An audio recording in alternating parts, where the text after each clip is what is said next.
Imagine you are standing at the supermarket checkout. A full shopping cart, the line behind you is getting longer. You swipe your card. Beep. Declined. A second attempt. Beep. Account blocked. You run to the nearest ATM. The screen is black. You frantically open your banking app. Account balance frozen. This is not a technical error. This is not a movie. This is the reality in Russia in the year 2026. While the world stares spellbound at the front lines, the real war has long since moved to the kitchen tables of Moscow and St. Petersburg. Within a few weeks, 3 million credit cards were blocked. The banks are empty, the ATMs are dry, and the Russian middle class, they haven't just lost their savings, they are being hunted. Welcome to the total collapse. But here's the terrifying truth that no one dares to speak out loud. This economic freefall is not a government error. It is a strategic tool. Experts call it weaponized poverty. Think about it. Why would a young Russian with a good job, a house, and a secure future voluntarily get into a tank? He wouldn't. But what happens when you take everything away from him? When you crash the economy, freeze his accounts, and drive interest rates to 21% so that owning a home remains a dream forever? Suddenly, he is left with only one way to survive: the Army Recruitment Office. The Kremlin is not trying to save the economy. It is using the ruin of its own citizens to force supplies for the trenches. Poverty here is no accident. It is the fuel of the war machine. Today we will show you how the trap snaps shut, why the digital ruble is becoming an electronic shackle, and why the history of 1917 is repeating itself at a rapid pace. Buckle up. It's time for the truth that state television is hiding from you. To understand how Russia could reach this abyss in 2026, we have to turn back the clock. Let's go back to the year 2021, a time that feels today like a faded dream from another life. Back then, Russia boasted a home ownership rate of an incredible 92%. The middle class in Moscow and St. Petersburg lived in a golden age of stability. People bought apartments, planned vacations, and trusted the system. It was the perfect illusion of security. But beneath the surface, the foundation for today's nightmare was already being poured. The true origin of this collapse does not lie at the beginning of the war, but in the systematic transformation of the state into a debt trap. When the first recruits were lured to the front with astronomical salaries, a dangerous cycle began. The money that flowed home as pay was immediately invested in real estate projects like CityStroy. People bought concrete skeletons, trusting in a promise that the Kremlin never intended to keep. What we see today, exploding interest rates of 21% and frozen accounts,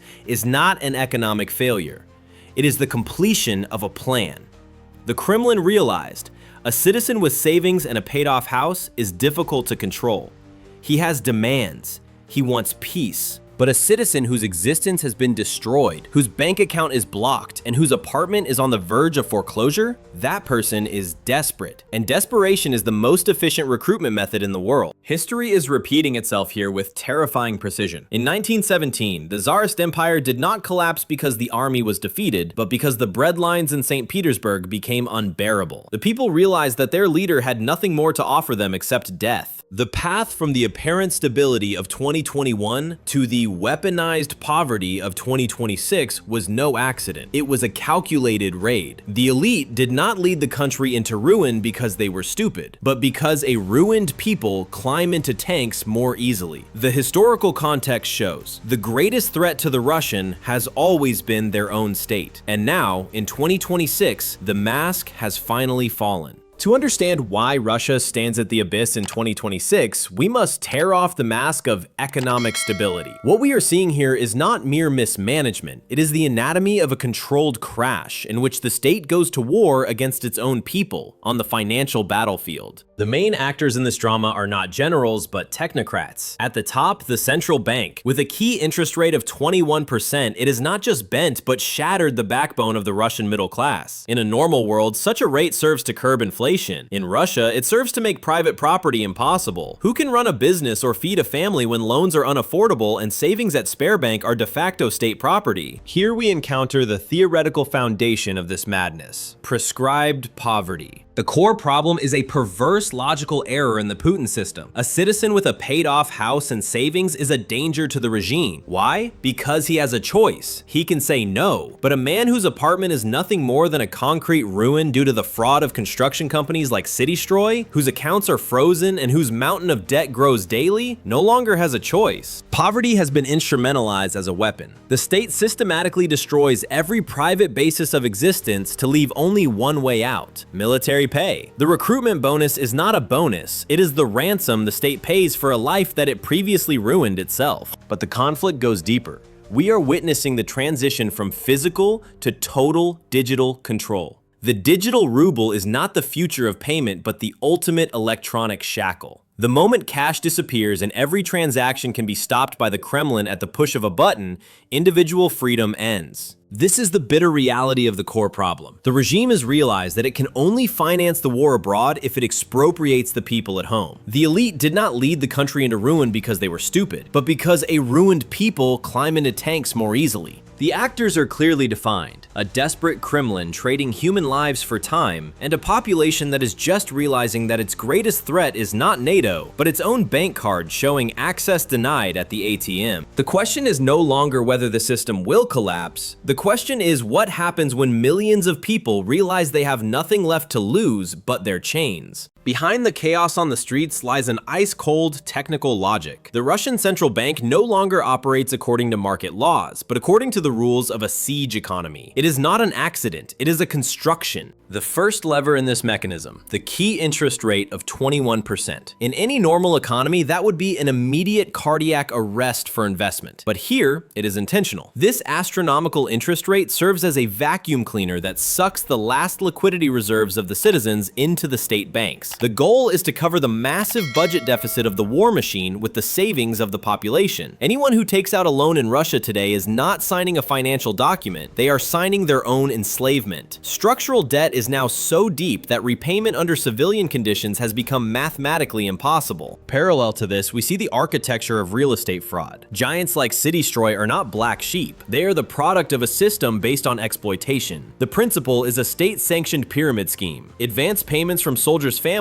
do not flow into foundations, but are used to service the interest on old debts. Structurally, the entire construction sector has mutated into a hollow shell. When this bubble finally bursts, what remains will not just be concrete ruins, but the total destruction of private property rights. But the most technologically perfidious tool is the digital ruble. Forget crypto dreams or modern fintech innovations. The technical infrastructure of the digital ruble is designed as programmable money, a closed system of absolute surveillance. This means the state can use code to determine what you spend your money on. Bread at the bakery around the corner? Approved. A train ticket to the border to escape conscription? Technically blocked. This is algorithmic control. It is the fusion of central bank software and the domestic intelligence service, the FSB. If the system detects that a citizen is interacting with unpleasant content, access to the digital wallet can be blocked in milliseconds. Without cash, there is no escape. The digital wallet is not a bank account. It is an electronic shackle whose key is held in the Kremlin. Structurally, Russia has transformed the ruble from a medium of exchange into an instrument of discipline. The economy is programmed to break the individual technically and financially until only one logical action remains: going to the recruitment office. You sell your life for a bonus, only to feed a system that previously expropriated you algorithmically. This is not an economic failure. This is the architecture of a prison without walls, where the guards sit at the server. Imagine the social contract of your country isn't just broken, it's shredded. In the cafes of Moscow, latte macchiatos are still being served, but behind the facade of artificial stability, a socio-economic execution is taking place. The Russian middle class, people who saved, planned, and believed in a European future for years, has become an endangered species overnight. With a key interest rate of 21%, the economy is no longer an engine, it is a scrap press. Loans are unaffordable, mortgages are death sentences. Anyone who wants to buy an apartment in Russia today has to pay back the price of 3 apartments. But this is not an oversight, it is the perfection of prescribed poverty. In the provinces, far from the glamour of the Kremlin, daily life has turned into a brutal zero-sum game. Inflation is eating up pensions faster than state propaganda can shout victory. But this is exactly where the trap snaps shut. When the fridge is empty and the bank threatens seizure, war becomes the only career option. The government has weaponized poverty. It has created a system in which a dead son is financially more valuable than a living engineer. We are experiencing a moral meltdown. Families are being driven to hope for the death of their men in order to get rid of the debt burden. This is the ultimate perversion of economics, a corpse economy where blood remains the only stable currency. Meanwhile, dreams of home ownership and prosperity rot in the ghost towns of Rostov or in Crimea. Thousands of soldiers sent their entire salaries home, hoping for an apartment after their service. But the money is gone. The construction companies are bankrupt or have disappeared. What remains are concrete ruins and the bitter realization: the state needs your sacrifice, but it has no interest in your future. This socioeconomic erosion destroys the foundation of society, trust. When the state becomes a predator that freezes your savings and plans your poverty, every form of civic loyalty dies. Russia is transforming into a country of two worlds, a small parasitic elite at the top and a huge desperate mass below, which now has only one function: to serve as fuel for a war machine that has destroyed them financially. This is not an economic downturn. It is the systematic dehumanization of an entire nation through financial deprivation. The Kremlin's message to its people is clear: you may own nothing, you may not plan, you may only serve. And if you do not serve, we will let you starve, algorithmically precise and state mandated. Let's get specific. Let's look at the faces behind the ruins of this economy, because the reality in the streets of Rostov or Yekaterinburg is cruelly logical. Take the case of the CityStroy settlements. Thousands of families, many of them belonging to soldiers at the front, have invested every ruble in the hope of a new build apartment. Today, these people stand before nothing but naked concrete skeletons.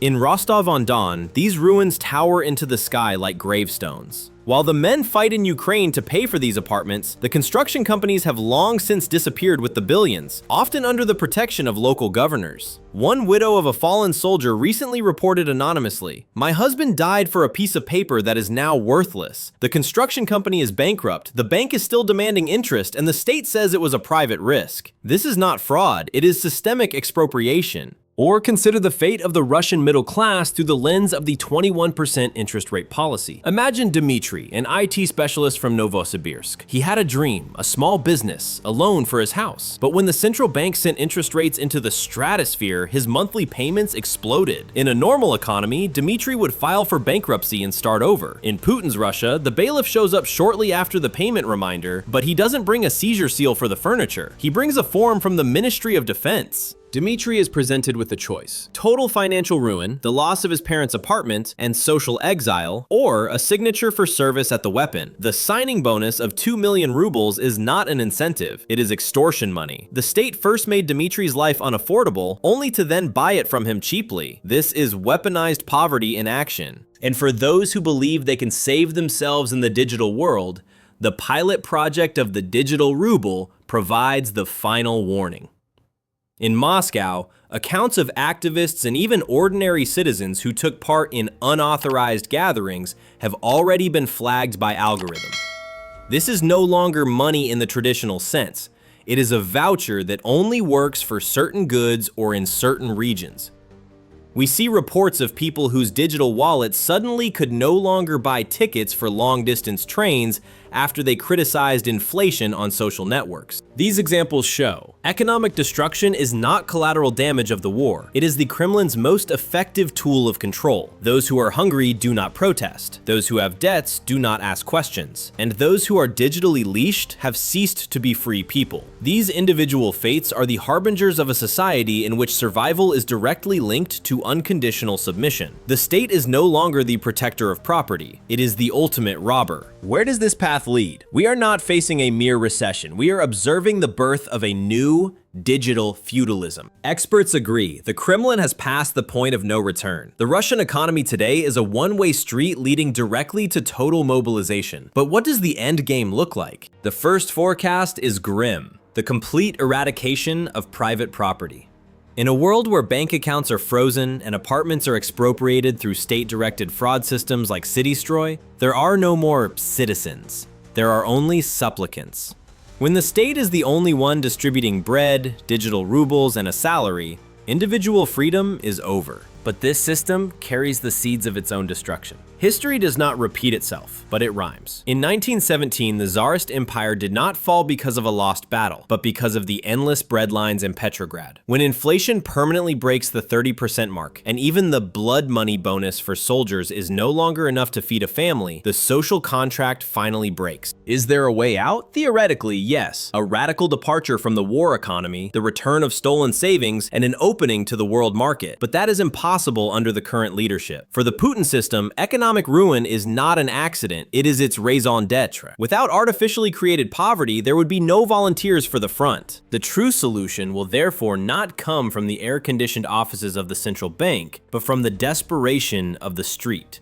When weaponized poverty pushes people so far into a corner that they have nothing left to lose, the fear of the Secret Service will give way to anger over hunger. The bailiffs are at the door, the accounts are dead, and the state has led its people to the abyss. The question is no longer whether the house of cards will collapse, but who will be buried under the rubble. What do you think? Will total digital control save the Kremlin? Or are we witnessing the last days before a second Russian revolution? Write it in the comments. Stay vigilant. Subscribe to the channel for the truth that state television hides from you. Russia's economic collapse is not an accident. It's a feature. We've seen how weaponized poverty systematically destroys the Russian middle class to force supplies for the front. When bank accounts are frozen and the dream of homeownership bursts, only the marching order remains as a lifeline. But this plan is a play with fire. The digital ruble may be the ultimate shackle, but history often repeats itself where it is least expected. In 1917, Tsarist rule ended not through a battle, but through hunger in the streets. When people have nothing left to lose, they also lose their fear of the Secret Service. The Putin system has overstretched its hand. It harvests the poverty of its citizens to feed a war that it has long since lost economically. The social contract is dead. What we are experiencing now is the desperate attempt to lock an entire people in a digital cage while a storm brews outside. The question is no longer whether the collapse is coming, but whether the digital leash is strong enough to hold the anger of the desperate. What do you think? Is Russia facing a second revolution, or will total control be victorious? Discuss with us in the comments, and don't forget to subscribe for the naked truth behind the scenes of power.